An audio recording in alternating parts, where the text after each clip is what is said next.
দীর্ঘ ১৭ বছর লন্ডনে নির্বাসিত জীবন শেষে দেশে ফিরেই বিএনপির চেয়ারপারসন তারেক রহমান যেন বাংলাদেশের রাজনীতির কেন্দ্রবিন্দুতে উঠে এসেছেন। তার প্রত্যাবর্তন শুধু দলীয় রাজনীতির মধ্যেই সীমাবদ্ধ নয়, বরং তা একটি নতুন রাজনৈতিক বাস্তবতা তৈরি করেছে। তৃণমূলের পথসভা থেকে শুরু করে বিভাগীয় কর্মসূচি সর্বত্রই উল্লেখযোগ্য জনসমাগম লক্ষ্য করা যাচ্ছে। স্লোগানে মুখরিত পরিবেশ ও স্বতঃস্ফূর্ত মানুষের অংশগ্রহণ রাজনৈতিক বিশ্লেষকদের মতে সাধারণ মানুষের আস্থার প্রতিফলন। ত্রয়োদশ জাতীয় সংসদ নির্বাচন সামনে রেখে নয়াপল্টনে একক মহাসমাবেশের পরিবর্তে ঢাকায় ১৩টি সংসদীয় আসনে আলাদা পথসভা করার সিদ্ধান্ত রাজনীতিতে নতুন কৌশল হিসেবে দেখা হচ্ছে। ভোটের ঠিক আগে এই পথসভাগুলো রাজধানীর একাধিক আসনে প্রভাব ফেলতে পারে বলে ধারণা করা হচ্ছে। শুধু ঢাকা নয়, দেশের বিভিন্ন জেলা উপজেলায় বিএনপির সমাবেশেও বড় ধরনের জনসমাগম হচ্ছে বলে দাবি করা হচ্ছে।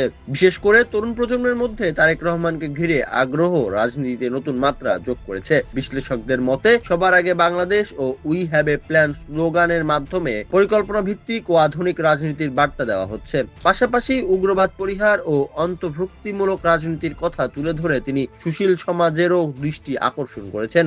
এবারের নির্বাচনে ৫১টি দল প্রার্থী দিয়েছে। আগামী ১২ ফেব্রুয়ারি ভোট অনুষ্ঠিত হওয়ার কথা রয়েছে এবং ১০ ফেব্রুয়ারি সকাল ৭:৩০ পর্যন্ত প্রচার চালানো যাবে। রাজনৈতিক পর্যবেক্ষকদের মতে সাম্প্রতিক পথসভাগুলোতে মানুষের অংশগ্রহণ পরিবর্তনের আকাঙ্ক্ষার ইঙ্গিত দিচ্ছে, যা আসন্ন নির্বাচনে গুরুত্বপূর্ণ প্রভাব ফেলতে পারে।